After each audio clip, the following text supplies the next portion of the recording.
अस्सलाम वालेकुम नाज़रीन, मैं तारी होस्ट मज़ारा जाफरी ਤੇ ਮੈਂ ਹਾਂ ਮੁਕੱਦਸ ਯਾਸੀਨ। ਤੇ ਤੁਸੀਂ ਵੇਖ ਰਹੇ ਹੋ ਪ੍ਰੋਗਰਾਮ ਲਾਹੌਰ ਲਾਹੌਰ ਹੈ, ਜੋ ਕਿ ਇੱਕ ਐਸਾ ਮਾਲੂਮਾਤੀ ਪ੍ਰੋਗਰਾਮ ਹੈ ਜਿਹਦੇ ਵਿੱਚ ਅਸੀਂ ਲਾਹੌਰ ਦੀ ਸਕਾਫਤ, ਤਹਿਜ਼ੀਬ ਤੇ ਕਲਚਰ ਨੂੰ ਉਜਾਗਰ ਕਰੀਦਾ ਹੈ। ਤੇ ਅੱਜ ਦੇ ਇਸ ਪ੍ਰੋਗਰਾਮ ਦੇ ਵਿੱਚ ਅਸੀਂ ਆਪਣੇ ਨਾਜ਼ਰੀਨ ਨੂੰ ਲੈ ਕੇ ਚੱਲਾਂਗੇ ਜੀਸੀ ਯੂਨੀਵਰਸਿਟੀ ਲਾਹੌਰ, ਜੋ ਕਿ ਅੱਜ ਦੀ ਨੌਜਵਾਨ ਨਸਲ ਦੀ ਪਹਿਚਾਨ ਹੈ।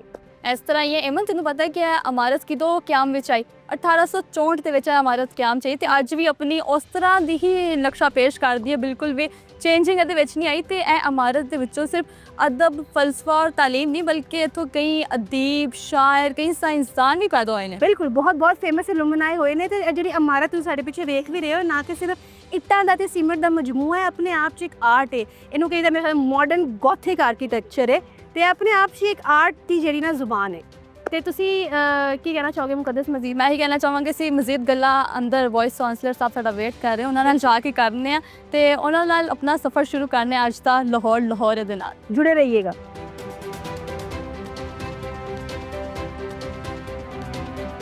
ਜੀ ਤੇ ਨਾਜ਼ਰੀਨ, ਇਸ ਟਾਈਮ ਸਾਡੇ ਨਾਲ ਪ੍ਰੋਫੈਸਰ ਮੁਹੰਮਦ ਉਮਰ ਚੌਧਰੀ ਸਾਹਿਬ ਮੌਜੂਦ ਨੇ, ਜੋ ਕਿ ਜਿਸ ਯੂਨੀਵਰਸਿਟੀ ਦੇ ਵਾइस ਚਾਂਸਲਰ ਨੇ। अस्सलाम वालेकुम डॉक्टर साहब, ਕੀ ਹਾਲ ਚਾਲ ਹੈ ਤੁਹਾਡਾ? ਅਲਹਮਦੁਲਿਲਾ, ਸ਼ੁਕਰ ਅੱਲਾਹ। ਅੱਛਾ ਡਾਕਟਰ ਸਾਹਿਬ, ਅਸੀਂ ਨਾ ਜਿਸ ਯੂਨੀਵਰਸਿਟੀ ਦੀ ਹਿਸਟਰੀ ਦੇ ਬਾਰੇ 'ਚ ਜਾਣਨ ਆਏ ਹਾਂ। ਸਾਨੂੰ ਦੱਸ ਦਿਓ ਬਣੀ ਕਿਦੋਂ ਔਰ ਕਿੰਨੇ ਬਣਾਈ ਹੈ? जीसी यूनिवर्सिटी आज G C university basically government college Lahore सी 1864 में इसकी बुनियाद रखी गई सबसे पहले यहाँ पे। और बरसवीर का शायद सबसे जो कदीमी जो इंस्टीट्यूट्स हैं उनमें से एक। हाँ जी। और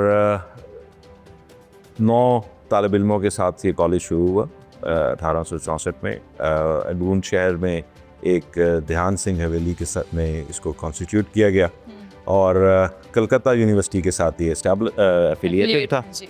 और बहुत देर तक कलकत्ता यूनिवर्सिटी के साथ इस्टेब्लिश रहा। बाद में साथ ही ये बिल्डिंग भी शुरू हो गई बनने के लिए और वहाँ ध्यान सिंह हवेली से फिर अनारकली की एक बिल्डिंग में थोड़ी देर के लिए एक कॉलेज आया। उसके बाद 1870 की दहाई में ये बिल्डिंग जो है जहाँ पे आज हम हैं, ये यहाँ पे गवर्नमेंट कॉलेज आया। उस वक़्त जो इसका एक कॉस्ट थी तकरीबन 3,20,000 रुपए के करीब खर्च से बिल्डिंग बनी। ये कमरा वही कमरा है जहाँ पे पहले जो प्रिंसिपल थे प्रोफेसर लेटनर, वो यहाँ बैठते थे। तो ये गवर्नमेंट कॉलेज की एक मुख्तसर सी तारीख़ है। और बल्कि गवर्नमेंट कॉलेज को एजाज़ ये हासिल है कि गवर्नमेंट कॉलेज ने ही एक्चुअली पंजाब यूनिवर्सिटी को भी जो है वो जगह दी। पंजाब यूनिवर्सिटी यहाँ से ऊपर वाली बिल्डिंग से पंजाब यूनिवर्सिटी शुरू हुई। अच्छा, इत्थे दी उतली बिल्डिंग जी, लेटनर जो प्रोफेसर लेटनर थे उस वक्त यहाँ पे जो है वो प्रिंसिपल थे और उन्हीं ने जो है वो पंजाब यूनिवर्सिटी की बुनियाद डाली। और उसके बाद पंजाब यूनिवर्सिटी जो है वो यहाँ से फिर जो है वो ओल्ड कैंपस और उसके बाद आज न्यू कैंपस। अच्छा सर, मतलब तुसी क्योंकि इत्थे पहले तालिब इल्म सो, हुण वाइस चांसलर हो, ਤੇ ਤੁਹਾਡੇ ਤੋਂ ਬਿਹਤਰ ਮੈਂ ਨਹੀਂ ਖਿਆਲ ਹੈ ਕੋਈ ਦੱਸ ਸਕਦਾ ਕਿ ਜਿਹੜੀ ਜਰਨੀ ਗੁਜ਼ਰਦੀ ਹੈ ਐਜ਼ ਅ ਸਟੂਡੈਂਟ। ਸਭ ਤੋਂ ਪਹਿਲੇ ਇੱਥੇ ਆਉਣ ਦੀ ਐਕਸਾਈਟਮੈਂਟ, ਫਿਰ ਆਉਣਾ, ਫਿਰ ਉਹ ਪੂਰਾ ਟਾਈਮ ਜਿਹੜਾ ਐਜ਼ ਅ ਸਟੂਡੈਂਟ ਤੁਸੀਂ ਇੱਥੇ ਲੰਘਾਉਂਦੇ ਹੋ, ਉਹ ਤੇ ਨਾਓ ਐਜ਼ ਅ ਵੀਸੀ, ਇਹ ਕਿਹਦਾ ਸਫ਼ਰ, ਕੀ ਇਮੋਸ਼ਨਸ ਨੇ, ਕੀ ਸਿੱਖਣ ਨੂੰ ਮਿਲਦਾ ਹੈ ਆਪਣੀ ਸਾਡੇ ਜਿਹੜੇ ਅੱਜ ਕੱਲ੍ਹ ਦੀ ਆਉਣ ਵਾਲੀ ਜਨਰੇਸ਼ਨ ਹੈ ਜਿਹੜੀ ਆਉਣਾ ਚਾਹੁੰਦੀ ਹੈ ਜਿਸ ਦੇ ਵਿੱਚ, ਉਹਨਾਂ ਨੂੰ ਪਲੀਜ਼ ਇਸ ਗੱਲ ਦੇ ਬਾਰੇ ਐਕਸਪਲੇਨ ਕਰੋ। ਗਵਰਨਮੈਂਟ ਕਾਲਜ ਦੇ ਪੜ੍ਹਨ ਵਾਲਿਆਂ ਨੂੰ ਰਾਵੀਅਨ ਕਿਹਾ ਜਾਂਦਾ। ਬਿਲਕੁਲ। ਔਰ एक गल अमूमन पूछी जाती कि रावियन की शै की चीज़, ਰਾਵੀਨ ਕਿਉਂ ਜਾਂਦਾ ਹੈ? क्यों मतलब रावियन की चीज़। हाँ जी। एक ऐसी चीज़ है जिसनों तुसी फील ते कर सकते हो लेकिन शायद उन्होंने एक्सप्लेन करना बहुत मुश्किल है। ये एक ऐसा सेंटिमेंट है कि जो वो सिर्फ जो गवर्नमेंट कॉलेज पढ़िया है या गवर्नमेंट कॉलेज नाल एफिलिएटेड है सिर्फ वो उन्होंने समझ सकता है।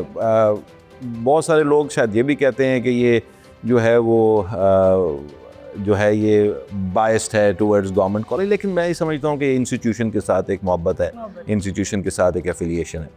तो यहाँ से पढ़ने के बाद 4 साल में यहाँ रहा एज ए बैचलर, उसके बाद मास्टर्स का स्टूडेंट, और फिर दरमियान में 20-25 साल मैंने पढ़ाया और वापस आया। तो वो फीलिंग शायद लफ्ज़ों में एक्सप्लेन करना बहुत मुश्किल है कि जिस इंस्टीट्यूशन से मेरे लिए शायद ये जो बहुत ही एक कह लें कि बहुत रिस्पॉन्सिबिलिटी भी है, एक बहुत बड़ी ऑनर भी है।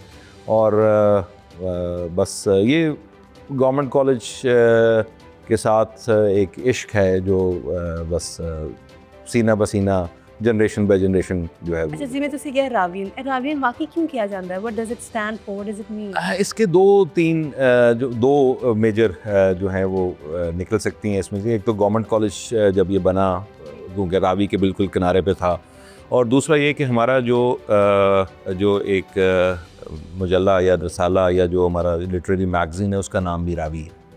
तो ये दोनों चीज़ें मिलके बेसिकली उसकी वजह से हम यहाँ के पढ़े हुए हैं वो रावीन कहलाता है। ਅੱਛਾ ਡਾਕਟਰ ਸਾਹਿਬ ਸਾਨੂੰ ਪਤਾ ਹੈ ਕਿ ਇੱਥੇ ਇੱਕ ਨੋਬਲ ਪ੍ਰਾਈਜ਼ ਵੀ ਪਿਆ ਹੋਇਆ ਹੈ, ਉਹਦੇ ਬਾਰੇ 'ਚ ਵੀ ਦੱਸ ਦਿਓ ਕਿਹਨੂੰ ਮਿਲਿਆ ਔਰ ਯੂਨੀਵਰਸਿਟੀ ਦੇ ਇੱਕ ਹੀ ਤਾਲਿਬ ਇਲਮ ਨੂੰ ਇਹ ਇਜ਼ਾਜ਼ ਹਾਸਿਲ ਹੈ ਜੋ ਕਿ ਇੱਥੇ ਤੁਸੀਂ ਰੱਖਿਆ ਵੀ ਹੋਇਆ ਨੋਬਲ ਪ੍ਰਾਈਜ਼ ਆਪਣੇ ਆਫਿਸ ਦੇ ਵਿੱਚ। दैट्स ओरिजिनल मेरे ख्याल में सर्टिफिकेट जो नोबेल प्राइज है। गवर्नमेंट कॉलेज को एजाज़ ये है कि गवर्नमेंट कॉलेज के पास 2 नोबेल प्राइज़। अच्छा डॉक्टर सलाम साहब को नोबेल प्राइज़ मिला, डॉक्टर खुराना को नोबेल प्राइज़ मिला, और हम शायद बरसगीर की एक वाहिद इंस्टीट्यूशन होंगे जिसके पास 2 नोबेल प्राइज़ हैं। तो ये जो नोबेल प्राइज़ है ये डॉक्टर सलाम साहब का ओरिजिनल नोबेल प्राइज़। अच्छा रवायत के मुताबिक ये कि डॉक्टर सलाम साहब ने अपनी जो विल की वसीयत की थी कि अपनी फैमिली को कि मेरा जो नोबेल प्राइज़ है वो मेरे कॉलेज को दे। तो उस पर उनकी कहा जाता है कि उनके हायर्स ने पूछा कि जी आपके तो बहुत सारे कॉलेज रहे, बहुत जगहों पे आपने पढ़ाया, बहुत जगहों पे आप पढ़े भी, तो वो कौन सा कॉलेज? तो आगे से उन्होंने कहा जी कि मेरा सिर्फ एक ही कॉलेज है जो गवर्नमेंट कॉलेज, अच्छा तो गवर्नमेंट कॉलेज लाहौर है। तो ये हमारे लिए बहुत अहम ये डॉक्यूमेंट है, और इसको बड़ी हम जो है ना वो प्रोटेक्टेड रखते हैं, क्योंकि ये ओरिजिनल डॉक्टर सलाम का नोबेल प्राइज़ है। डॉक्टर सलाम यहाँ पढ़े भी, यहाँ पे उन्होंने थोड़ी देर पढ़ाया भी, और उसके बाद हमारा ओल्ड हॉल जिसको हम कहते थे, अभी आपको दिखाते भी हैं, उसको भी हमने सलाम साहब के नाम से जो है वो उसे इस्लाम हॉल कहते हैं। वाह, ਤੇ ਅਸੀਂ ਦੇਖਾਂਗੇ ਵੀ ਤੇ ਨਾਲੇ ਆਪਣੇ ਨਾਜ਼ਰੀਨ ਨੂੰ ਵੀ ਜ਼ਰੂਰ ਵਿਖਾਵਾਂਗੇ ਸਰਟੀਫਿਕੇਟ ਨੋਬਲ ਪ੍ਰਾਈਜ਼ ਦਾ। अच्छा ये नोबेल प्राइज़ जो डॉक्टर सलाम साहब को 1979 में मिला, ये ओरिजिनल नोबेल प्राइज़ है, जो कि उनकी फैमिली की तरफ से भी मैंने बताया भी कि हमें जो है वो डोनेट किया गया, and we are very proud of it, और हमने इसको बड़ी प्रोटेक्टेड वे से जो है वो यहाँ पे रखा हुआ है। बिल्कुल। और ये जो हमारे जो डिग्निटरीज लोग आते हैं उनके लिए एक बहुत बड़ी इंस्पिरेशन, हम सब के लिए एक बहुत बड़ी इंस्पिरेशन। ट्रूली इज बिल्कुल। अच्छा सर, तो ਤੁਹਾਡੇ ਆਉਣ ਤੋਂ ਪਹਿਲੇ ਜੇ ਦੀਗਰ ਸਾਡੇ ਪ੍ਰਿੰਸੀਪਲਸ ਨੇ ਉਹਨਾਂ ਦੇ ਬਾਰੇ ਦੱਸੋ, ਸਭ ਤੋਂ ਪਹਿਲੇ ਕੌਣ ਸਨ? गवर्नमेंट कॉलेज 2002 तक गवर्नमेंट कॉलेज रहा, ਉਹਦੇ ਬਾਅਦ ਯੂਨੀਵਰਸਿਟੀ ਬਣ ਗਿਆ, ਤੇ 2002 ਤੱਕ 26 ਪ੍ਰਿੰਸੀਪਲ ਇੱਥੇ ਰਹੇ। ਡਾਕਟਰ ਲੈਟਨਰ, ਪ੍ਰੋਫੈਸਰ ਲੈਟਨਰ ਨੇ ਇਸੇ ਆ ਕੇ गवर्नमेंट कॉलेज शुरू किया, तकरीबन 22 साल वे प्रिंसिपल रहे। और लेटनर के बारे में एक बड़ी इंपॉर्टेंट चीज़ ये है कि लेटनर ब्रिटिश थे, लेकिन इसके जो इनकी फील्ड ऑफ स्पेशलाइजेशन थी वो इस्लामिक लॉ था, और यहाँ से ये गेम जो है वो गवर्नमेंट कॉलेज की शुरू हुई। और उसके बाद ये तमाम प्रिंसिपल्स हैं, ये प्रोफेसर सुंदी जो हैं वो 1939 में ये पहले इंडियन जो है वो प्रिंसिपल थे। इससे पहले जितने भी प्रिंसिपल थे वो जो है वो ब्रिटिश प्रिंसिपल्स थे। तो पहला मुस्लिम हाँ मुस्लिम प्रिंसिपल कौन? 1947 में पाकिस्तान बनने के बाद पतरस बुखारी जो हैं वो पहले हमारे प्रिंसिपल थे, और उसके बाद जो है वो काफ़ी देर 3 साल पतरस बुखारी रहे, और ये 2002 तक प्रिंसिपल्स रहे। 2002 में डॉक्टर खालिद आफ्ताब साहब वाज आवर लास्ट प्रिंसिपल, और फिर पहले वाइस चांसलर, और अभी तक जो हैं वो 5 रेगुलर, मैं 5वां रेगुलर वाइस चांसलर हूँ गवर्नमेंट कॉलेज यूनिवर्सिटी।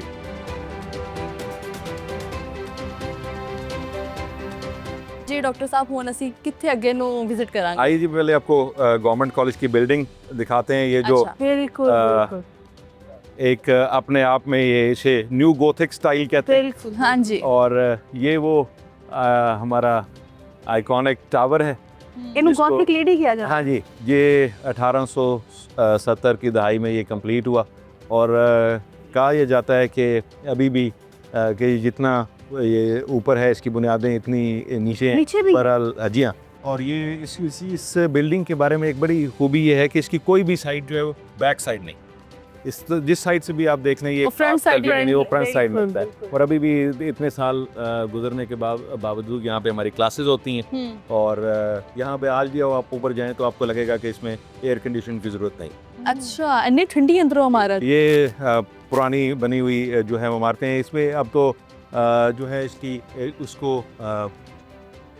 कह लें कि इसकी जो मुरम्मत पे अब हमारा जो है वो हम बहुत इसके बारे में जो है वो अटेंटिव रहते हैं और अभी भी ये उसी ओरिजिनल हालत में है। लेकिन कोई ਜਦੋਂ चीज़- ਕੋਈ ਨਵੀਂ ਸ਼ੈ ਬਣਾਉਂਦੇ ਆ ਯੂਨੀਵਰਸਿਟੀ ਤੋਂ ਰਿਲੇਟਡ ਕੋਈ ਨया डिपार्टमेंट बनता है ਉਹਦਾ आर्किटेक्चर गॉथिक इंस्पायर्ड क्यों नहीं होता से कि नहीं वो हम कोशिश करते हैं कि वो जो है वो रहे उसके करीब तरीन, लेकिन इस तरह की अब जो है वो बिल्डिंग को बनाना ना सिर्फ महंगा बहुत है बल्कि शायद इसकी एक्सपर्टीज़ भी अब नहीं होनी।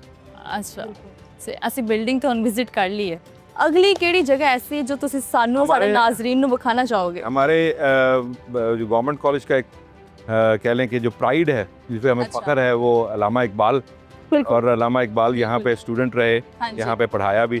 तो आइए मैं अब उनको अब आपका कमरा उनका दिखाता हूँ। अच्छा कमरा ਹਾਂ ਉਹਨਾਂ ਦਾ ਕਮਰਾ ਵੀ ਇੱਥੇ ਮੌਜੂਦ जी ਹੈ। बिल्कुल, जिस हॉस्टल में वो रहे आज उसको पहले क्वाड्रेंगल कहते थे, आज उसे इकबाल हॉस्टल कहते हैं और अल्लामा इकबाल वहाँ पे 4 साल रहे तो वो कमरा आज भी उसी हालत में और अभी भी आपको विजिट कराया ਇੰਨੀ जा सकता ਪੁਰਾਣੀ ਗੱਲ ਤੇ ਤੁਸੀਂ ਇਹ ਰਿਕਾਰਡ ਰੱਖਿਆ ਹੋਇਆ ਸੀ ਕਿ ਕਮਰਾ ਉਹਨਾਂ ਦਾ ਹੀ है। ਹੈ नहीं ऐसे नहीं है क्योंकि अल्लामा इकबाल का जो यहाँ पे स्टे है वो है 1895 से लेकर तकरीबन 1900 तक, ठीक। और उस वक्त तक ही इस वक्त हमारे पास कोई ऐसी डॉक्यूमेंट्री कह लें प्रूफ अवेलेबल नहीं है जो ये बता सके कि वो अल्लामा इकबाल यहाँ पे रहे।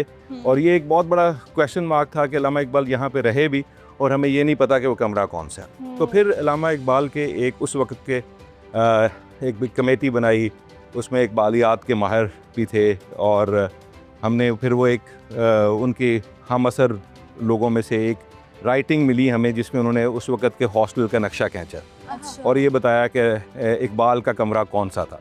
तो उस पर फिर हमने लॉजिकली रिड्यूस किया कि जी ये वो वही कमरा है जिसमें कभी अल्लामा इकबाल रहे थे और वो आज भी उसी हालत में है और हमें बड़ा उस पर हमने उसे प्रिजर्व करके रखा हुआ है और उसको हम आज सिर्फ जो है as a memory of Iqbal हम उसको वहाँ पे अब कोई रहता नहीं है, it's just a sort of a museum, the small museum जो अभी आप ਹੈ ਤੇ ਹੁਣ ਸਾਡੇ ਵਾਸਤੇ ਇਜਾਜ਼ ਹੈ ਕਿ ਅਸੀਂ ਉਹ ਕਮਰਾ ਵਿਜ਼ਿਟ ਕਰਨ ਲੱਗੇ ਹਾਂ। जी बिल्कुल इसी तरह ही है।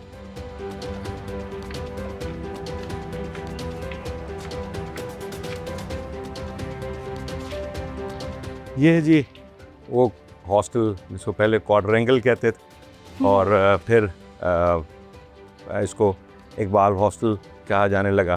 अच्छा आजकल ये इंटरमीडिएट के स्टूडेंट्स के लिए यहाँ पे हमारे जो फर्स्ट ईयर और सेकंड ईयर के स्टूडेंट्स हाँ हैं जी। वो यहाँ पे जो है वो रहते हैं अभी भी उसी तरह उसी हालत में है। और जो मोस्टली लोग यहाँ से पढ़ के गए हैं जो हमारी अलुमनाई है उसमें ज़्यादातर लोग यहीं के रहने वाले हैं। अच्छा आइए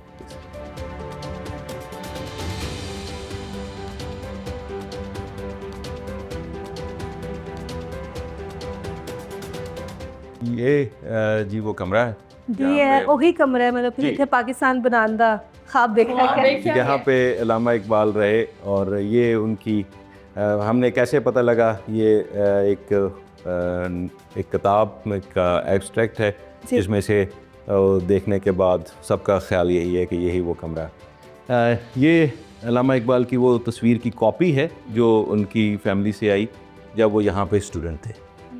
तो ये ओरिजिनल नहीं है उसकी कॉपी है लेकिन ये है उस दौरान खींची गई जब अल्लामा इकबाल यहाँ पे कहा यह जाता है तकरीबन ये 1899 के करीब जब यहाँ पे मास्टर्स के स्टूडेंट थे ये उस वक्त की फ़ोटोग्राफ। अच्छा ਇਹ ਜਿਹੜੇ ਸਾਰੇ अलमारियां ਇਹ सारी चीज़ें नहीं इनके बारे में जो है ये क्योंकि बहुत सारा टाइम गुजर चुका तो हम बड़े श्योर नहीं हैं लेकिन वो जो ये किल्ली किल्ली ये वही है जो उसी ज़माने दी उसी ज़माने हालत की उसी उसी ज़माने हालत 'ਚ ਵੀ ਮੌਜੂਦ ਹੈ जी। ਇਸ ਟਾਈਮ। वाह ਅੱਛਾ ਪ੍ਰੋਫੈਸਰ ਸਾਹਿਬ ਜਿੰਨਾ ਸਾਨੂੰ ਆਈਡੀਆ ਹੈ ਕਿ ਇਹ ਤਾਲੀਮੀ ਸਫ਼ਰ ਜਿਹੜਾ 9 ਬੱਚੇ ਤੇ 3 ਉਸਤਾਜ਼ਾਂ ਦੇ ਨਾਲ ਸ਼ੁਰੂ ਹੋਇਆ ਸੀ ऐसे ही ਤੇ ਇਹ ਕਿੱਥੇ ਤੱਕ ਪਹੁੰਚ ਗਿਆ ਉਨਕੀ ਤਾਦਾਦ ਹੈ ਇਸ ਟਾइम ਐਸ यूनिवर्सिटी ਦੇ तालिब इल्मां ਦੀ? अल्हम्दुलिल्लाह जी इस वक्त गवर्नमेंट कॉलेज में तकरीबन 15,000 से ज़्यादा स्टूडेंट हैं। अच्छा हमारे 2 कैंपस हैं, एक ये है जिसे हम मेन कैंपस कहते हैं, दूसरा हमारा जो है वो काला शकाकू कैंपस है लेकिन वो इतना भी डेवलप नहीं, इसको आहिस्ता आहिस्ता डेवलप कर रहे हैं। 450 के करीब हमारी फैकल्टी है और इस वक्त जो गवर्नमेंट कॉलेज की एक सबसे इम्पॉर्टेंट चीज़ उसकी स्टूडेंट सोसाइटीज़ एग्जैक्टली और इस वक्त हम टोटल मिला के तकरीबन 100 के करीब societies active society active societies जो हैं वो हैं और माशाल्लाह यही जो है वो गवर्नमेंट कॉलेज की, क्योंकि हमारा जो हमेशा से एम्फेसिस रहा है वो उसकी जो है वो करिकुलर और जो है वो को करिकुलर एक्टिविटीज़ पे रहा। और ये इसकी एक एग्जांपल है कि हमारा एम्फी थिएटर ये भी जो है ना इसी तरह की करिकुलर और नॉन को करिकुलर एक्टिविटीज़ के थिएटर लिए वगैरह परफॉर्म किया था जी बिल्कुल है यहाँ पे जो है वो स्टूडेंट बॉडीज़ अपनी जो है वो परफॉर्म करती हैं। ਅੱਛਾ ਸਰ ਤੁਸੀਂ ਆਪ ਵੀ ਸੁਸਾਇਟੀ ਦਾ ਹਿੱਸਾ ਸੋ ਕਿਸੇ ਗਵਰਨਮੈਂਟ ਕਾਲਜ ਦੇ ਤਕਰੀਬਨ ਹਰ ਸਟੂਡੈਂਟ ਕਿਸੇ ਨਾ ਕਿਸੇ ਸੁਸਾਇਟੀ ਦਾ ਹਿੱਸਾ ਜ਼ਰੂਰ ਹੁੰਦਾ ਤੇ ਐਜ਼ ਅ ਸਟੂਡੈਂਟ ਮੈਂ ਵੀ ਕੋਈ ਸੁਸਾਇਟੀ एनवायरमेंटल प्रोटेक्शन सोसाइटी इस तरह की कई सोसाइटीज़ का हिस्सा रहे हैं तो और सारे बच्चे आजकल तो सोसाइटीज़ भी ज़्यादा ने, बच्चे एक्टिव भी ज़्यादा ने और नंबर ऑफ स्टूडेंट्स भी ज़्यादा है। ਬਿਲਕੁਲ ਤੁਹਾਡੇ ਤੇ 뮤직 ਸੁਸਾਇਟੀ ਤੋਂ ਵੀ ਕਈ ਐਸੇ ਲੋਕ ਨਿਕਲੇ ਨੇ जी ਜਿਨ੍ਹਾਂ ਨੇ और गवर्नमेंट कॉलेज से अगर ओवरऑल देखें तो हर फील्ड में बड़े लोग, मतलब आपको पोइट भी, आपको ब्यूरोक्रेट्स भी, स्टार्टिंग अल्लामा इकबाल से शुरू होकर उसके बाद फैज़, उस अगर पोइट्स में देखें और जो हैं वो बड़े बड़े नाम यहाँ पे रहे, पढ़ाया भी इशफाक अहमद यहाँ पे, बानो कुदसिया यहाँ पे, बड़े बड़े लिखारी यहाँ से निकले। शहबाज शरीफ भी मुझे लगता है थे निकले जी हाँ, वो भी हमारे जो हैं वो अलुमनाए हैं और इसके अलावा ब्यूरोक्रेसी में जो है वो लोग रहे, पॉलिटिशियंस बहुत हैं, किसी भी म्यूज़िक ड्रामा जिसको मर्ज़ी उठा के देख लें। और वी आर प्राउड कि जो गवर्नमेंट कॉलेज के अलुमनाए हैं वो अब तकरीबन पाकिस्तान के बल्कि बाहर हर हिस्से में आपको जो है वो अलुमनाए मिलती है। ਇਹ ਤੇ ਜੀ। ਹੈ ਬਿਲਕੁਲ ਇੰਜ ਅਸਰ ਕਾਫੀ ਕੁਝ ਜਿਹੜੇ ਅੰਡਰ ਪ੍ਰਿਵਿਲੇਜ ਬੱਚੇ ਨੇ ਜਿਹੜੇ ਨਹੀਂ ਅਫੋਰਡ ਕਰ ਸਕਦੇ ਟਿਊਸ਼ਨ ਫੀਸਸ ਅਕੈਡਮਿਕ ਫੀਸ ਮਤਲਬ ਕਾਫੀ ਜ਼ਿਆਦਾ ਜਿਹੜੇ ਪ੍ਰੋਸੈਸ ਉਹਨਾਂ ਵਿੱਚੋਂ ਨਹੀਂ ਗੁਜ਼ਰ ਸਕਦੇ ਉਹਨਾਂ ਵਾਸਤੇ ਕੋਈ ਸਕੀਮਸ ਜਾਂ ਕੋਈ ਐਸੀ ਚੀਜ਼ਾਂ गवर्नमेंट कॉलेज मेरा ख्याल है कि शायद पाकिस्तान का एक वाहिद तलीमी अदारा है जिथे एक साडा बड़ा एस्टैबलिश्ड एंडोमेंट फंड और हर साल मिलियंस ਜਿਹੜੇ ਨੇ ਅਸੀਂ ਇਸ ਸਾਲ ਵੀ ਤਕਰੀਬਨ ਕੋਈ 1200 ਸਕਾਲਰਸ਼ਿਪਸ ਦਿੱਤੇ ਨੇ और एक मतलब एक साड़ी एक कह लो कि एक इनिशिएटिव है कि अगर यतीम बच्चे ਜਿਹੜੇ ਨੇ ਉਹ ਮੈਰਿਟ ਤੇ ਆਉਂਦੇ ਨੇ ਤਾਂ ਅਸੀਂ ਉਹਦੇ ਕੋਲੋਂ ਫੀਸ ਨਹੀਂ ਲੈਂਦੇ ਕਿਸੇ ਵੀ ਡਿਸਪਲਿਨ ਵਿੱਚ ਕਿਸੇ ਵੀ ਕਲਾਸ ਵਿੱਚ ਅੱਲਾਹ ਤਾਲਾ ਅਗਰ ਕਿਸੇ ਨਾਲ ਨਾਗਹਾਨੀ ਹਾਦਸਾ ਹੋਇਆ ਹੈ ਤਾਂ ਯਤੀਮ ਅਸੀਂ ਫੀਸ ਨਹੀਂ ਲੈਂਦੇ। ਅਦਰਵਾਈਜ਼ ਹੋਰ ਵੀ ਬੜੇ ਸਟੂਡੈਂਟ ਜਿਹੜੇ ਨਹੀਂ ਦੇ ਸਕਦੇ ਅਸੀਂ ਕੋਸ਼ਿਸ਼ ਕਰੀਦੀ ਔਰ ਅਸੀਂ ਇਸ ਸਾਲ ਉਸ ਨੰਬਰ ਨੂੰ ਹਮੇਸ਼ਾ ਵਧਾਉਂਦੇ ਹਾਂ। ਲੋਕਾਂ ਦੀ ਬੜੀ ਸਾਡੇ ਨਾਲ ਕੋਆਪਰੇਸ਼ਨ ਹੈ, ਐਂਡੋਮੈਂਟ ਫੰਡ ਟਰਸਟ ਵਿੱਚ ਉਹ ਡੋਨੇਸ਼ਨਸ ਵੀ ਦਿੰਦੇ ਨੇ तो गवर्नमेंट कॉलेज के दरवाजे हर किसी लिए खुलेंगे। ਜ਼ਿਆਦਾਤਰ ਸਰ ਐਸਾ ਹੁੰਦਾ ਹੈ ਕਿ ਤੁਸੀਂ ਤੇ ਪ੍ਰੋਵਾਈਡ ਕਰ ਰਹੇ ਹੋ ਸਕਾਲਰਸ਼ਿਪ ਲੇਕਿਨ ਉਹ ਲੋਕਾਂ ਤੱਕ ਬੱਚਿਆਂ ਤੱਕ ਨਹੀਂ ਪਹੁੰਚ ਪਾਉਂਦਾ, ਉਹਨਾਂ ਨੂੰ ਨਹੀਂ ਪਤਾ ਲੱਗਦਾ ਕਿ ਕਿਹੜੀ ਸਕਾਲਰਸ਼ਿਪ ਹੈ, ਕਿਸ ਟਾਈਮ ਆ ਰਹੀ ਹੈ, ਕਿਵੇਂ ਅਵੇਲ ਕਰਨਾ ਹੈ। ਉਹਦੇ ਵਾਸਤੇ ਉਹ ਕਿਹੜੇ ਐਸੇ ਆਨਲਾਈਨ ਪਲੇਟਫਾਰਮ ਤੇ ਜਿੱਥੇ ਜਾ ਕੇ ਉਹ ਚੈੱਕ ਕਰਦੇ ਰਹੋ। ਗਵਰਨਮੈਂਟ ਕਾਲਜ ਦੀ ਵੈਬਸਾਈਟ ਤੇ ਗਵਰਨਮੈਂਟ ਕਾਲਜ ਦੇ ਜਿਹੜੇ ਵੀ ਇਸ਼ਤਿਹਾਰ ਨੇ ਉਹਦੇ 'ਚ ਬਕਾਇਦਾ ਲਿਖਿਆ ਹੋਇਆ ਹੈ ਔਰ ਅਸੀਂ ਇਨਫੋਰਮੇਸ਼ਨ ਵੀ ਦਿੰਦੇ ਹਾਂ। ਜਿਹੜਾ ਸਾਡਾ ਇੰਡੋਮੈਂਟ ਫੰਡ ਟਰਸਟ ਹੈ ਉਹ ਤੇ ਇੱਕ ਇੰਡੀਪੈਂਡੈਂਟ ਬਾਡੀ ਹੈ ਜਿਹੜੀ ਗਵਰਨਮੈਂਟ ਕਾਲਜ ਨਾਲ ਐਸੋਸੀਏਟਡ ਹੈ ਔਰ अलहमदुलिल्लाह ਜਿਹੜੀ ਉਹਦੇ ਜੋ ਵੀ ਡਿਸਬਰਸਮੈਂਟ ਆਫ ਫੀਸ ਹੈ ਉਹ ਬਿਲਕੁਲ ਟਰਾਂਸਪੇਰੈਂਟ ਹੈ ਤੇ ਜੋ ਵੀ ਕਿਸੇ ਵੀ ਕਲਾਸ ਤੋਂ, ਕਿਸੇ ਵੀ ਏਰੀਆ ਤੋਂ, ਕਿਸੇ ਵੀ ਮਜ਼ਹਬੀ ਲਸਾਨੀ ਗਰੁੱਪ ਦੇ ਗਵਰਨਮੈਂਟ ਕਾਲਜ ਦੇ ਦਰਵਾਜ਼ੇ ਹਰ ਇੱਕ ਲਈ ਯਕਸਾਂ ਤੌਰ ਤੇ ਖੁੱਲੇ। ਬਿਹਤਰੀਨ, ਬਹੁਤ ਖੂਬਸੂਰਤ। ਤੇ ਹੁਣ ਇਹ ਦੱਸੋ ਕਿ ਫਰਦਰ ਜਿਹੜਾ ਅਸੀਂ ਸੁਣਿਆ ਸੀ ਕਿਸੇ ਮਿਊਜ਼ੀਅਮ ਵੱਲ ਜਾ ਰਹੇ ਗਵਰਨਮੈਂਟ ਕਾਲਜ ਦੀ ਹਰ ਦੀਵਾਰ ਹਰ ਕੋਰੀਡੋਰ ਆਪਣੀ ਇੱਕ ਹਿਸਟਰੀ ਹੈ ਔਰ ਅਗਰ ਜਿਹੜਾ ਹੈ ਤੁਸੀਂ ਸਵੇਰ ਤੋਂ ਸ਼ਾਮ ਤੱਕ ਵੀ ਚੱਲਦੇ ਰਹੋ ਤਾਂ ਸ਼ਾਇਦ ਖਤਮ ਨਾ ਹੋਏ। ਲੇਕਿਨ ਗਵਰਨਮੈਂਟ ਕਾਲਜ ਦਾ ਇੱਕ ਸਾਡਾ ਬਹੁਤ ਤਕਰੀਬਨ 100 ਸਾਲ ਤੋਂ ਜ਼ਿਆਦਾ ਪੁਰਾਣਾ ਇੱਕ ਨੈਚੁਰਲ ਹਿਸਟਰੀ ਮਿਊਜ਼ੀਅਮ ਹੈ ਔਰ ਸਾਡੀ ਜਿਹੜੀ ਸਪੋਰਟਸ ਫੈਸਿਲਿਟੀਜ਼ ਨੇ ਉਹ ਬੜੀ ਜਿਹੜੀਆਂ ਨੇ ਕਹਿ ਲਓ ਕਿ ਸਟੇਟ ਆਫ ਦਾ ਆਰਟ ਨੇ। ਇੱਥੇ ਬਹੁਤ ਜ਼ਿਆਦਾ ਜਿਹੜੇ ਨੇ ਇੰਟਰਨੈਸ਼ਨਲ ਤੇ ਨੈਸ਼ਨਲ ਲੈਵਲ ਦੇ ਐਥਲੀਟਸ ਗੁਜ਼ਰੇ ਤੇ ਉਹ ਤੁਸੀਂ ਜ਼ਰੂਰ ਵਿਜ਼ਿਟ ਕਰੋ। ਬਿਲਕੁਲ, ਬਹੁਤ ਬਹੁਤ शुक्रिया।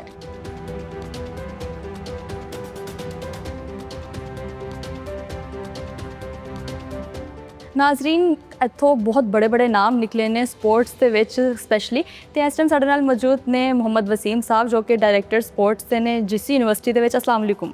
ਵਾਲੇਕੁਮ ਸਲਾਮ। ਕੀ ਹਾਲ ਚਾਲ ਹੈ ਤੁਹਾਡਾ? ਅਲਹਮਦੁਲਿਲਾ। ਅੱਛਾ, ਸਾਨੂੰ ਸਪੋਰਟਸ ਦੇ ਜ਼ਰਾ ਬਾਰੇ ਚ ਦੱਸ ਦਿਓ। ਜੀਸੀ ਯੂਨੀਵਰਸਿਟੀ ਦੇ ਵਿੱਚ ਕੀ ਫੈਸਿਲਿਟੀਜ਼ ਇਸ ਟਾਈਮ ਮਿਲ ਰਹੀਆਂ ਨੇ? ਦੇਖੋ ਜੀ ਮੈਡਮ, ਪਹਿਲੇ ਤੇ ਮੈਂ ਬੜਾ ਤੁਹਾਡਾ ਮਸ਼ਕੂਰ ਹਾਂ ਕਿ ਤੁਸੀਂ ਇਸ ਟੌਪਿਕ ਨੂੰ ਕਵਰ ਕਰਨ ਵਾਸਤੇ ਇੱਥੇ ਤਸ਼ਰੀਫ ਲਿਆਏ ਔਰ ਅੱਜ ਇਸ ਇੱਕ ਛੋਟੇ ਜਿਹੀ ਤੁਹਾਡੀ ਮੁਲਾਕਾਤ ਦੇ ਨਾਲ ਮੈਂ ਕੋਸ਼ਿਸ਼ ਕਰਾਂਗਾ ਕਿ ਵੱਡਾ ਅਸੀਂ ਆਪਣਾ ਗੋਲ ਅਚੀਵ ਕਰ ਲਈਏ ਤਾਂ ਕਿ ਉਸ ਫੈਸਿਲਿਟੀ ਨੂੰ ਜਿੱਤੋਂ ਪਾਕਿਸਤਾਨ ਦੇ ਵੱਡੇ ਵੱਡੇ ਨਾਂ ਪੈਦਾ ਹੋਏ ਉਹਦਾ ਵੀ ਤਾਰਫ ਕਰਾ ਦਈਏ ਔਰ ਉਸ ਫੈਸਿਲਿਟੀ ਨੂੰ ਹੁਣ ਤੱਕ ਕਿਵੇਂ ਮੇਨਟੇਨ ਕੀਤਾ ਗਿਆ ਉਹਨੂੰ ਅਸੀਂ ਦੱਸ ਸਕੀਏ। ਜਿੱਥੇ ਅਸੀਂ ਇਸ ਟਾਈਮ ਖੜੇ ਆ ਇਹ ਇੱਕ ਐਗਜ਼ੈਕਟਿਵ ਸਪੋਰਟਸ ਸਕੌਸ਼ ਕੰਪਲੈਕਸ ਹੈ ਜਿਹਦੀ ਅਸੀਂ ਓਪਨਿੰਗ ਜਾਨਸ਼ੀਰ ਸਾਹਿਬ ਕੋ ਕਰਵਾਈ ਸੀ ਕਿਸੇ ਦੌਰ 'ਚ ਤੇ ਇੱਥੋਂ ਬੜੇ ਬੜੇ ਵੱਡੇ ਸਕੌਚ ਦੇ ਪਲੇਅਰ ਪੈਦਾ ਹੋਏ ਨੇ। ਸਾਡੇ ਅੱਜ ਦੀ ਜਿਹੜਾ ਨੰਬਰ 2 ਖਿਲਾੜੀ ਹੈ ਉਹ ਗਵਰਨਮੈਂਟ ਕਾਲਜ ਦੇ ਪੜ੍ਹਿਆ ਹੈ, ਸਕੌਚ ਦਾ ਪਲੇਅਰ ਹੈ। ਔਰ ਅਸੀਂ ਇਸ ਤਰ੍ਹਾਂ ਹੀ ਤੁਹਾਨੂੰ ਬਾਕੀ ਜਿਹੜੀ ਫੈਸਿਲਿਟੀਜ਼ ਨੇ ਉਹਦੇ ਬਾਰੇ ਦੱਸਣੇ ਆ। ਜਿਮਨਾਸਟ ਸਾਡੇ ਇਸਲਾਮਿਕ ਗੇਮਸ ਦੇ ਵਿੱਚ ਇਸ ਟਾਈਮ ਬੱਚੇ ਗਏ ਨੇ। ਯੁਸਰਾ ਇੱਕ ਸਾਡੀ ਐਥਲੀਟ ਹੈ ਜਿਹੜੀ ਕਿ ਹੁਣ ਵੀ ਜਰਮਨੀ ਜਿਹੜੀ ਸਪੋਰਟਸ ਹੋ ਰਹੀ ਹੈ ਉਹਦੇ 'ਚ ਪਾਕਿਸਤਾਨ ਵੱਲੋਂ ਉਹਨੇ ਪਾਰਟਿਸਿਪੇਟ ਕੀਤਾ। ਇਸ ਤਰ੍ਹਾਂ ਸਾਡੇ ਕ੍ਰਿਕਟ ਦੇ ਬੇਸ਼ੁਮਾਰ ਖਿਡਾਰੀ ਨੇ ਜਿਨ੍ਹਾਂ ਦੇ ਹਾਲ ਆਫ ਫੇਮ 'ਚ ਫੋਟੋਆਂ ਲੱਗੀਆਂ, ਉਹ ਤੁਸੀਂ ਵੇਖ ਸਕਦੇ ਹੋ ਕਿ ਉਹ ਕਿੰਨਾ ਵੱਡਾ ਉਹਨਾਂ ਦਾ ਨਾਂ ਹੈ। ਪਾਕਿਸਤਾਨ ਦਾ ਪਹਿਲਾ ਕਪਤਾਨ ਵੀ ਗਵਰਨਮੈਂਟ ਕਾਲਜ ਦੇ ਰਿਹਾ ਅੱਛਾ ਕ੍ਰਿਕਟ ਦਾ, ਔਰ ਪੀਸੀਪੀ ਦਾ ਪਹਿਲਾ ਚੇਅਰਮੈਨ ਵੀ ਜਿਹੜਾ ਸੀ ਉਹ ਗਵਰਨਮੈਂਟ ਕਾਲਜ ਦੇ ਸੀ। ਤੇ ਗਵਰਨਮੈਂਟ ਕਾਲਜ ਨੇ ਬਹੁਤ ਜ਼ਿਆਦਾ ਕੰਟਰੀਬਿਊਟ ਕੀਤਾ ਇਸ ਮੁਲਕ ਨੂੰ ਪਾਕਿਸਤਾਨ ਨੂੰ। ਔਰ ਇਹਦੇ ਕੋਈ ਸ਼ੱਕ ਨਹੀਂ ਕਿ ਅੱਜ ਵੀ ਗਵਰਨਮੈਂਟ ਕਾਲਜ 'ਚ ਜਿੰਨੇ ਖਿਡਾਰੀ ਪੜ੍ਹ ਰਹੇ ਨੇ ਉਹਨਾਂ ਨੂੰ ਬਹੁਤ ਜ਼ਿਆਦਾ ਫੈਸਿਲਿਟੇਟ ਕੀਤਾ ਜਾਂਦਾ। ਇਹ ਜਿਹੜੀ ਹਾਲ ਆਫ ਫੇਮ ਬਣੀ ਹੈ ਨਾ ਜੀ, ਇਹ ਐਕਚੁਅਲੀ ਬਣਾਈ ਇਸ ਵਾਸਤੇ ਗਈ ਤਾਂ ਕਿ ਜਿਹੜੇ ਆਉਣ ਵਾਲੇ ਖਿਡਾਰੀ ਨੇ ਉਹਨਾਂ ਨੂੰ ਇੱਕ ਰਿਲੇ, ਇੱਕ ਬੈਟਨ ਦਿੱਤਾ ਜਾ ਸਕੇ ਕਿ ਜਨਾਬ ਤੁਸੀਂ ਇਹਨਾਂ ਨੂੰ ਫੋਲੋ ਕਰਨਾ। ਇਸ ਤਰ੍ਹਾਂ ਹੀ ਇਸ ਤਰ੍ਹਾਂ ਦੇਖੋ, ਇਹ ਸਾਡੇ ਕੋਲ ਪਾਕਿਸਤਾਨ ਦੇ ਜਿਹੜੇ ਕਪਤਾਨ ਨੇ ਨਾ ਜਿੰਨੇ ਜਾਂ ਓਲੰਪੀਅਨ ਨੇ ਉਹਨਾਂ ਦੀ ਹਾਲ ਆਫ ਫੇਮ ਹੈ ਵੇ। ਵਸੀਮ ਅਹਿਮਦ ਪਾਕਿਸਤਾਨ ਹਾਕੀ ਟੀਮ ਦਾ ਕਪਤਾਨ ਰਿਹਾ, ਇਸ ਤਰ੍ਹਾਂ ਮੁਦੱਸਰ ਆਮਿਰ ਸੁਹੇਲ ਨੂੰ ਤੁਸੀਂ ਜਾਣਦੇ ਹੋ, ਇੱਕ ਵੱਡਾ ਨਾਂ, ਠੀਕ ਹੈ ਜੀ। ਇਹ ਗਵਰਨਮੈਂਟ ਕਾਲਜ ਦੇ ਕਪਤਾਨ ਰਹੇ। ਇੰਜ਼ਮਾਮੁਲ ਹੱਕ ਹੈ, ਠੀਕ ਹੈ ਜੀ। ख्वाजा जुनेद इस टाइम हॉकी की फील्ड में बहुत ज़्यादा काम कर रहे हैं और ये माशाल्लाह सारे भाई ओलंपियन ने और सारे इतों पढ़े। अच्छा ठीक है जी। नुसरत शाही एथलैटिक च वड्डा नां। अगे आओ तुहानूं रमेश राजा गवर्नमेंट कॉलेज से पढ़े ने। एहसान मानी ये प्रेजिडेंट LCC भी रहे ने, यानी ये तुहाडे जिहड़े क्रिकेट के करता धरता किसी दौर च सारा कुछ एहसान मानी भी सर। अच्छा सरफराज नवाज, माजिद जहांगीर खान, साढ़े वाइस चांसलर साहब का एक बड़ा विजन है माशाल्लाह। वो खुद भी यंग ने, स्पोर्ट्समैन ने, और उन्होंने हमेशा सानू एक गल कही है कि स्पोर्ट्स नो मैं टॉप पे देखना चाहता। अच्छा ऑक्सफोर्ड और अच्छी यूनिवर्सिटियां तरह और ਉਹਦੇ 'ਚ ਉਹ ਸਭ ਨਾਲੋਂ ਵੱਡਾ ਜਿਹੜਾ ਕੰਟਰੀਬਿਊਸ਼ਨ ਹੈ ਜਦੋਂ ਵੀ ਕਦੀ ਉਹਨਾਂ ਕੋਲ ਜਾਈਏ ਸਪੋਰਟ ਦੇ ਸਿਲਸਿਲੇ 'ਚ, ਉਹ ਬੜੀ ਹੀ ਅੱਛੇ ਤਰੀਕੇ ਨਾਲ ਸਾਨੂੰ ਮਿਲਦੇ ਵੀ ਨੇ, ਗਾਈਡ ਵੀ ਕਰਦੇ ਨੇ। और उस सिलसिले देखो ये तुसी फैसिलिटी देख रहे हो, स्टेट ऑफ आर्ट फैसिलिटी है और कंट्रोल टेंपरेचर फैसिलिटी। ये फैसिलिटी तुसी बाकी भी यूनिवर्सिटियां जाना है तो ज़रूर दसना है कि कोई इस तरह का एग्जैक्टिव जिम है कि नहीं है। ये एक फैसिलिटी है मैडम। बाकी साढ़े स्कॉश कॉम्पलैक्स है, टेनिस कोर्ट है, स्कॉश कोर्ट्स ने, फुटबॉल ग्राउंड है, हॉकी है, बैडमिंटन है, जिमनास्टिक्स साड़ी चैंपियन भी है। और पूरे पाकिस्तान दे विच जिहड़ा एक लाहौर दे विच सब नालों वड्डा इदारा है, समझ लो एक सेंटर है, वो साडा है।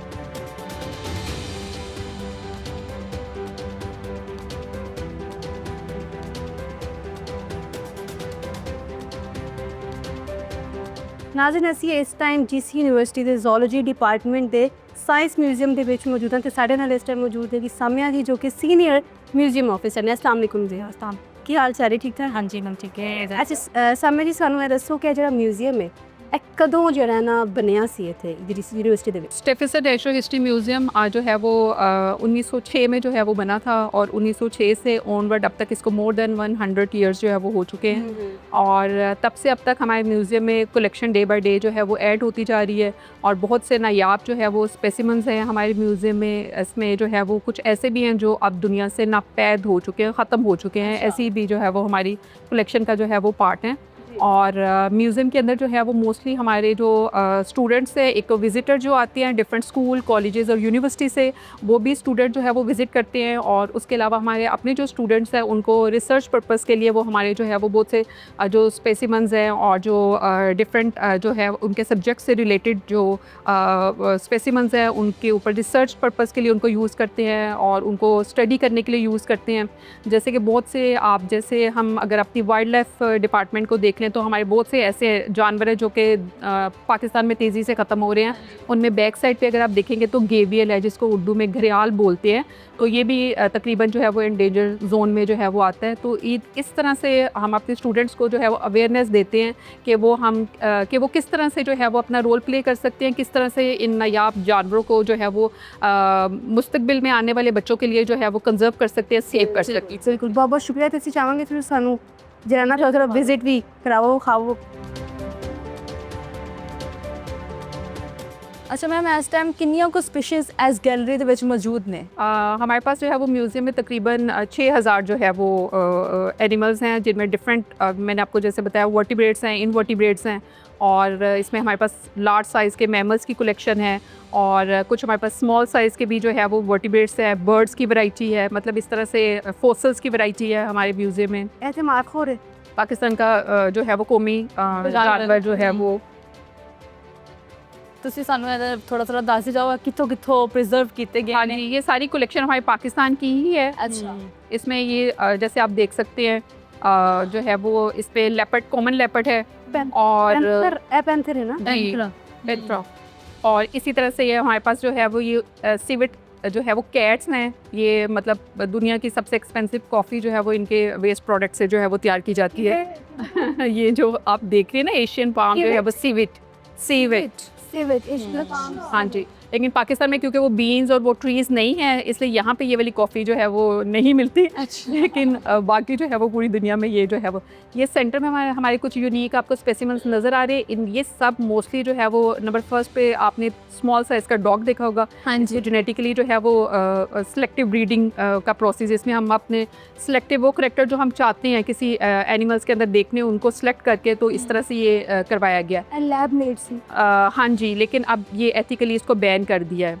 नहीं तो मतलब जो बनाया सी हाँ उस टाइम जी। में जिंदा सी? बिल्कुल जिंदा था। उसके बाद इसकी डेथ के बाद इसकी टैक्सीडर्मी की हुई है और इस तरह से इसको प्रिजर्व किया हुआ है। किन्हीं को देर जिंदा रहा है फिर बेचारा? इसके एज जो है वो इस वक्त जो स्टेज के ऊपर ये 7 मंथ का है। अच्छा 7 मंथ है? हाँ जी। ਤੇ ਮੈਂ ਦੇਖ ਰਹੀ ਹਾਂ ਹਰ ਚੀਜ਼ ਦੇ ਉੱਤੇ QR कोड भी लगे हुए हैं। ये बिल्कुल ऐसे है कि मोस्टली जब म्यूज़ियम में कोई भी विज़िट करने के लिए आते हैं, स्टूडेंट्स आते हैं या वो लोग भी आते हैं, कॉमन जो पब्लिक होती है जिनको इतनी ज़्यादा इन्फॉर्मेशन नहीं होती, तो उनके लिए हमने सारा डाटा जो है वो इसके अंदर सेव कर दिया। आप स्कैन करें और उसके बाद आप सारी इन्फॉर्मेशन उस एनिमल से रिलेटेड आपको जो है वो मिल जाएगी।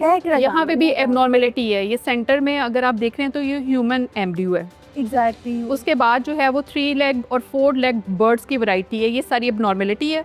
ये डबल हेडेड डकलिंग है, जैसे आपने वहाँ 2 सरों वाला बिश्व हाँ देखा है, डबल हेडेड काफ, उसी तरह से ये जो है वो डकलिंग के अंदर भी एबनॉर्मेलिटी ह्यूमन एम्ब्रियो दा की सीन है तो मतलब वो इस तरह से कि जब हमारा म्यूज़ियम बना था 1908 में, जैसे मैंने बताया, उससे पहले जो है वो हमारे स्टूडेंट रिसर्च के लिए जितने भी मटेरियल वगैरह यूज़ करते थे वो हमारे पास किंग एडवर्ड मेडिकल यूनिवर्सिटी से आता था। उनकी कोलैबोरेशन से हमारा काम चल रहा था। फिर जब हमारा अपना म्यूज़ियम बन गया तो उन्होंने हमें बहुत सी चीज़ें जो है एलिफेंट और कुछ पाइथन स्नेक्स और कुछ स्पेसिमेंस हमारे पास वहाँ से जो है वो एज अ गिफ्ट आए हैं, तो उनमें ये ह्यूमन एम्ब्रियो जो है वो है। तो ये तो नॉर्मल एम्ब्रियो है कि अभी कोई एबनॉर्मल? नहीं, ये सच आप नॉर्मल जैसे आप कह सकते हैं इसको। इसी तरह से ये फ्लाइंग लिजर्ड है, ये Marco Polo sheep. Flying lizard केड़ी है? ओ तो ए हुन एग्जिस्ट ही नहीं करदे ना? नहीं, ये तो करती है। कर दी? हाँ ਹਲੇ ये ਸਾਡੇ ਘਰਾਂ ਦੇ ਵਿੱਚ ਤੇ ਛੱਤਾਂ ਨੂੰ ਹੀ ਲੱਗੇ ਹੋਏ ਆ। यहाँ नहीं करती है। शुक्र नहीं है भाई, ऐसा दिन ही मान जुड़न लग गए थे। इसी तरह से जैसे मैंने आपको बताया ना कि कुछ एनिमल्स जो है वो अब दुनिया से नापेद हो चुके हैं, ख़त्म हो चुके हैं, तो उनमें ये वाले फोसल्स हैं। जिस टाइम पे डायनासोर्स दुनिया से ख़त्म हुए थे, ये भी रियल होते थे, ये तो फोसल्स की फॉर्म में चेंज हो गए। इनका ये जो शेल है इसके अंदर इनका जानवर जो है वो रहता था, तो ये ह्यूमन के साइज़ जितने जो है वो इनके शेल्स होते थे, और समंदर में ये जो है वो रहती थी स्पीशी। हाँ, तो अब ये भी जैसे डायनासोर ख़त्म हो गए थे उस टाइम पे ये भी एमोनाइट्स भी जो है वो ख़त्म हो गए थे। अच्छा जी, इसी तरह से आप स्क्विरल्स देख रहे हैं। ये जो फर्स्ट वाली है ये रेड जाइंट फ्लाइंग स्क्विरल है। या आपने स्मॉल साइज़ की स्क्विरल देखी होगी जो हमारे एरिया में होती है, ये गिलगित बल्तिस्तान वाली साइड पे जो है वो होती है। उड़दी? हाँ जी, ग्लाइड करती है, एक दरख्त से दूसरे दरख्त पे छलांग लगा के लगती है। हाँ, ग्लाइड करती है। और इसका साइज़ और आप जो फर देख रहे हैं वो एरिया वाइज जैसे हम मूव करते हैं, टेम्परेचर जो है वो कम होता जाता है, उसी तरह से इनकी जो है वो आप देखें कि फ़र बहुत हैवी कोटेड है। इसी तरह से सेंटर वाली हमारे एरिया में जो होती है, ये हमारी मरी वाली साइड पे है। ये क्योंकि स्पेसिमन जो है वो मोर देन 100 ईयर पहले ये स्किन थी हमारे पास, इसकी हमने रिसेंटली टैक्सीडर्मी किया, तो क्योंकि इतना टाइम पीरियड वो था तो उस तरह से अच्छे तरीके से वो नहीं हो पाई उसकी टैक्सीडर्मी ना। तो ये इस तरह से एरिया वाइज जो है वो स्क्विरल्स की जो है वो वैरायटी है। इसी तरह से यहाँ पे हमारे पास एक यूनिक स्पेसिमेंस है। वो टॉप पे अगर आप देखें तो राइनो का जो है वो हॉर्न है, ब्लैक राइनो, जी सिंगल हॉर्न ब्लैक राइनो का, ये भी दुनिया से ख़त्म हो चुके हैं। और हमारे पास ये इसका जो है वो हॉर्न है। ਅੱਛਾ ਇਹ ਵੀ ਉਹ ਏਸ਼ੀਅਨ ਐਲੀਫੈਂਟ ਜਿਹਦਾ ਤੁਸੀਂ ਸਾਨੂੰ ਦੱਸਿਆ ਸੀ। जी जी, हमारे म्यूज़ियम का सबसे आप कह लें कि लार्ज स्पेसिमन जो है वो, जिनको इसको देख के मोस्टली कुछ बच्चे आगे कहेंगे कि डायनासोर था। तो हाँ जी, नहीं, ये जो है वो एलिफेंट है, ये एशियन एलिफेंट है। और ये जो कंप्लीट आपको एलिफेंट नज़र आ रहा है, ये फीमेल है बॉडी कंप्लीट। और जो आगे आपको स्कल नज़र आ रहा है, सर नज़र आ रहा है, वो जस्ट जो है वो मेल का है। तो मेल का हमारे पास जो है वो सिर्फ स्कल है, और फीमेल हमारे पास कंप्लीट जो है वो बॉडी है। तो इस मोस्टली बच्चे आते हैं, उनको हम बताते हैं कि किस तरह से स्कल का साइज़ की बेस पे आप डिफरेंशिएट कर सकते हो, फ़र्क बता सकते हो ना, मेल है कि फ़ीमेल है। फिर टस्क का जो साइज़ है उसकी बेस पे भी आप आइडेंटिफाई कर लेते हो कि ये मेल है कि ये फीमेल है। इस तरह से जो है वो कंपैरिजन बच्चों को जो है वो बताया जा सकता है। ਤੇ ਇੱਥੇ ਮੈਂ ਵੇਖਦੀ ਹਾਂ ਸੱਪ ਵੀ ਪਏ ਨੇ। जी जी, ये स्नेक की हमारे पास जो है वो स्टफिंग की फॉर्म में भी है, और ये हमारे पास स्किन भी है। मतलब इसकी हम जब भी चाहें टेक्सीडर्मी करवा सकते हैं। अच्छा हाँ जी, और ये इस तरह से हमने इसको प्रिजर्व जो है वो करके जो है वो रखा हुआ है। तो इनको भी स्पेसिमेंस को मोर देन 100 ईयर्स जो है वो हो चुके हैं हमारे पास कलेक्शन में। जो अच्छा वो बहुत अजीबो गरीब से है पंजाब ये जो है वो गेवियल है, जैसे मगरमच्छ होता है, और क्रोकोडाइल है, एलिगेटर है, इसी तरह से ये घड़ियाल है। मतलब ये हमारे पाकिस्तान में जो है वो बहुत एंडेंजर जोन में जो है वो जा रहा है। इसको रिहैबिटेट करने की कोशिश की जा रही है, कंजर्व करने की कोशिश जो है वो इसको कर रहे हैं। तो मोस्टली पाउचिंग और इसकी स्किन और इसके टीथ्स की वजह से लोग जो है वो ट्रेडिंग में इनको जो है वो यूज़ करते हैं, जिसकी वजह से इनके नंबर जो है वो काफ़ी कम हो रहे हैं। अब दोबारा से इनको जो है वो कंजर्व करने की कोशिश चलो जरा मुंह वो डिफरेंट है मेरे ख्याल हाँ, में। इसका अगर मुंह देखें तो आप देखेंगे कि एलिगेटर की शेप, आगे क्रोकोडाइल की जो शेप है वी यू, और ये आगे से पॉइंटेड है। ਇਹ ਤੇ ਫਿਰ ਕੱਟ ਡੇਂਜਰਸ ਨਹੀਂ ਹੋਇਆ क्योंकि फिर ਉਹਨਾਂ ਦੇ ਤੇ ਬਕਾਇਦਾ ਦੰਦ ਹੁੰਦੇ ਨੇ ਉਹ हाँ ਬਾਈਟ जी, ਕਰ वो तो पूरा उसको कर लेते हैं, ये उससे कम है, उसका इतना ज़्यादा जो है। ਇਹ ਤੇ मतलब छोटा ਜਿਹਾ ਮੂੰਹ हाँ है, जी, छोटी बाइट होएगी छोटी बाइट उतनी नहीं। ਵਾਈਟ ਆਈ ਪਰ ਛੋਟੀ ਆਈ। छोटी होएगी वो थोड़ा ਜਿਹਾ ਜ਼ਖਮ ਹੀ ਆਇਆ मतलब ਉਹ ਤੇ ਵੱਢ ਕੇ ਬੰਦਾ ਲੈ ਜਾਂਦੇ ਨੇ ਨਾ मतलब वो तो पूरा ही कर लेते हैं ना। डबल हेडेड कार्प जो है ये बिल्कुल जैसे ट्विंस होते हैं, और इसी तरह से आपने डबल हेडेड डकलिंग देखी है। इसके बहुत से रीज़न होते हैं, एनवायरमेंटल फैक्टर भी हो जाता है प्रेगनेंसी में जो होती है, जो मदर होती है। उसके अलावा जीन म्यूटेशन भी हो सकती है, जेनेटिक फैक्टर भी जो है वो हो सकता है, और जो है वो अनकम्प्लीट जो है वो फर्टिलाइजेशन की वजह से ये एबनॉर्मेलिटी जो है वो सामने आती है। तो वो ये है कि स्टूडेंट्स जब इसको देखते हैं तो वो फिर ये होता है, एक तो कंप्लीट ट्विंस डिवाइड हो गए, कंप्लीट डिवीजन हो गई, और आपके पास एक हेल्दी जो है वो ट्विंस आ गए। तो ये फिर इस तरह की जब कंडीशन हो जाती है तो सर्वाइवल के चांसेस थोड़ा कम हो जाते हैं, क्योंकि सिंगल बॉडी के साथ और वो डबल हेडेड को ज़्यादा लॉन्ग टाइम इस तरह के केसेस में एज जो है वो इतनी ज़्यादा नहीं होती। वो फिर अर्ली एज में जो है वो एनिमल की डेथ हो जाती है। तो वो फिर स्टूडेंट के लिए जो है वो ये है कि वो जेनेटिक लेवल पे इसको रिसर्च पर्पज़ के लिए जो है वो यूज़ कर सकते हैं, स्टडी कर सकते हैं। जी बिल्कुल, बहुत बहुत शुक्रिया मैम सरने जी, ਤੁਸੀਂ ਜਿਹੜਾ ਸਾਨੂੰ ਵਿਜ਼ਿਟ ਕਰਵਾਇਆ ਮਿਊਜ਼ੀਅਮ ਤੇ ਬਹੁਤ ਹੀ ਨਾयाब ਸਪੀਸ਼ੀਜ਼ ਵਿਖਾਈਆਂ ਤੇ ਮੈਨੂੰ ਤਾਂ ਬਹੁਤ ਜ਼ਿਆਦਾ ਮਜ਼ਾ ਆਇਆ। ਸ਼ੋ ਛੱਡ ਕੇ ਮੈਂ ਤੇ ਆਪ ਇੰਜੋਏ ਕਰਨ ਲੱਗੀ ਸੀ ਈਚ ਐਂਡ ਐਵਰੀ ਸਪੀਸ਼ੀਜ਼ ਹੋ ਗਏ ਸੀ ਅਸੀਂ ਹਰ ਸਪੀਸ਼ੀਜ਼ ਦੇ ਵਿੱਚ, ਔਰ ਹਰ ਹॉल ਦੀ ਇੱਕ अपनी कहानी सी। बिल्कुल कैरीज बिल्कुल जो है वो म्यूज़ियम जो है वो हमारा स्टूडेंट्स के लिए, यूनिवर्सिटी, स्कूल, कॉलेजेस और इवन के पब्लिक के लिए हमने इसको ओपन किया हुआ है। मतलब कोई टिकट नहीं है, बच्चे जस्ट जिनका इंटरेस्ट होता है, मतलब जो जहाँ से भी कहीं से भी देखता है तो वो फिर हमें जो है वो परस्यू करते हैं कि हम विज़िट करना चाह रहे हैं। तो म्यूज़ियम सबके लिए ओपन है, कोई टिकट नहीं है। जैसे कि आपको पता है आजकल छोटी छोटी एंटरटेनमेंट्स के ऊपर भी जो है वो टिकट्स लग गई हैं। 1500 ਦੀ ਟਿਕਟ ਰੀਡ ਨਹੀਂ ਹੈ। ये हमारा जो है वो ਕਹਾਂਗੇ सबके लिए ਕਿ open है। ਜਿਹੜੇ ਕਿ ਤੁਸੀਂ YouTube ਤੇ ਸੋਸ਼ਲ ਮੀਡੀਆ ਤੇ ਇੰਨਾ ਸਾਡੇ ਜਿਹੜੇ ਬੱਚੇ ਛੋਟੇ ਛੋਟੇ ਟਾਈਮ ਵੇਸਟ ਕਰਦੇ ਨੇ, ਉਹ ਅੱਛੀਆਂ ਚੀਜ਼ਾਂ ਵੀ हाँ ਨੇ, जी, हाँ ਪਰ ਐਟ जी। ਦ ਸੇਮ ਟਾਈਮ ਤੁਸੀਂ ਮੈਂ ਇਨਕਰੇਜ ਕਰਾਂਗੀ, ਮੈਂ ਵੀ ਮੁਕੱਦਸ ਵੀ ਮੈਮ ਵੀ ਨੇ ਸਾਡੇ ਨਾਲ, ਤੁਸੀਂ ਆਓ ਪਲੀਜ਼ ਆਪ ਵਿਜ਼ਿਟ ਕਰੋ, ਕਿਉਂਕਿ ਜੋ ਇੰਟਰਨੈਟ ਤੇ ਵੇਖਣਾ ਇੱਕ ਬਿਲਕੁਲ ਅਲੱਗ ਗੱਲ, ਲੇਕਿਨ ਆ ਕੇ ਤੁਸੀਂ ਆਪ ਜਿਹੜਾ ਐਕਸਪੀਰੀਅੰਸ ਕਰਦੇ ਹੋ ਉਸ ਚੀਜ਼ ਨੂੰ ਅੱਖਾਂ ਨਾਲ ਵੇਖਣਾ, ਦੈਟਸ ਟੋਟਲੀ ਡਿਫਰੈਂਟ ਐਕਸਪੀਰੀਅੰਸ। ਤੇ ਵੈਸੇ ਸਾਡੇ ਸੋ ਦਾ ਮਕਸਦ ਵੀ ਆਈ ਸੀ ਕਿ ਅਸੀਂ ਦਿਖਾਈਏ ਜੀਸੀ ਯੂਨੀਵਰਸਿਟੀ ਦੇ ਵਿੱਚ ਕੀ ਫੈਸਿਲਿਟੀਜ਼ ਨੇ, ਕੀ ਅਲੱਗ ਤਰ੍ਹਾਂ ਦੀ ਇਹਦੇ ਵਿੱਚ ਚੀਜ਼ਾਂ ਪਾਈਆਂ ਗਈਆਂ। ਸਾਨੂੰ ਮਿਊਜ਼ੀਅਮ ਪਹਿਲੇ ਕਦੀ ਵੀ ਇਸ ਤਰ੍ਹਾਂ ਦਾ ਨਹੀਂ ਦਿਖਿਆ। ਇਹਦੇ ਵਿੱਚ ਇੰਨੀ ਸਪੀਸ਼ੀਜ਼ ਸੀ ਜੋ ਲੋਕਾਂ ਨੂੰ ਬਹੁਤ ਫੈਸੀਨੇਟ ਕਰੇਗੀ, ਉਹ ਮੇਰੇ ਖਿਆਲ ਨਾਲ ਲੋਕ ਲਾਜ਼ਮੀ ਆਣਗੇ ਤੇ ਵਿਜ਼ਿਟ ਕਰਨਗੇ। ਤੇ ਦੋਸਤੋ ਉਮੀਦ ਕਰਨੇ ਆ ਤੁਹਾਨੂੰ ਸਾਡਾ ਅੱਜ ਦਾ ਜਿਹੜਾ ਪ੍ਰੋਗਰਾਮ ਹੈ ਉਹ ਬਹੁਤ ਜ਼ਿਆਦਾ ਤੁਸੀਂ ਜਿਹੜਾ ਇੰਜੋਏ ਕੀਤਾ ਹੋਏਗਾ ਤੇ ਬਹੁਤ ਇਨਫੋਰਮੇਟਿਵ ਰਿਹਾ ਹੋਏਗਾ। ਜਿਹੜੇ ਸਾਡੇ ਨਈ ਜਨਰੇਸ਼ਨ ਜਾਂ ਨਏ ਬੱਚੇ ਜਿਹੜੇ ਰੀਸੈਂਟਲੀ ਜਿਹੜੇ ਨੇ ਪਾਸ ਆਊਟ ਹੋਏ ਨੇ, ਉਹ ਅੱਗੇ ਐਡਮਿਸ਼ਨ ਲੈਣਾ ਚਾਹੁੰਦੇ ਨੇ, ਉਹਨਾਂ ਵਾਸਤੇ ਵੀ ਕਾਫੀ ਇਨਫੋਰਮੇਟਿਵ ਰਿਹਾ ਹੋਏਗਾ ਐਡਮਿਸ਼ਨਸ ਦੇ ਹਵਾਲੇ ਨਾਲ, ਕਿਉਂਕਿ ਅਸੀਂ ਕਾਫੀ ਹੱਦ ਤੱਕ ਡੀਸੀ ਸਾਹਿਬ ਨਾਲ ਤੁਹਾਡੀ ਗੱਲ ਕਰਾਤੀ, ਉਹਨਾਂ ਨੇ ਸਾਰੀ ਡਿਟੇਲਸ ਜਿਹੜੀ ਆਪਣੇ ਮੂੰਹ ਦੱਸਤੀ ਹੈ। ਤੇ ਇਨਸ਼ਾਅੱਲਾ ਐਨਜੀ ਸਾਡੇ ਪ੍ਰੋਗਰਾਮ ਨੂੰ ਫੋਲੋ ਕਰਦੇ ਰਹੋ। ਤੁਹਾਡੇ ਨਾਲ ਇਨਸ਼ਾਅੱਲਾ ਮੁਲਾਕਾਤ ਹੋਏਗੀ ਇੱਕ ਹੋਰ ਨਵੇਂ ਇਨਫੋਰਮੇਟਿਵ ਸ਼ੋਅ ਦੇ ਨਾਲ। ਉਨੀ ਦੇਰ ਤੱਕ ਸਾਨੂੰ ਦਿਓ ਇਜਾਜ਼ਤ, ਤੁਹਾਡੇ ਨਾਲ ਹੋਏਗੀ ਮੁਲਾਕਾਤ ਇਨਸ਼ਾਅੱਲਾ ਅਗਲੇ ਪ੍ਰੋਗਰਾਮ 'ਚ। ਅੱਲਾ ਹਾਫਿਜ਼।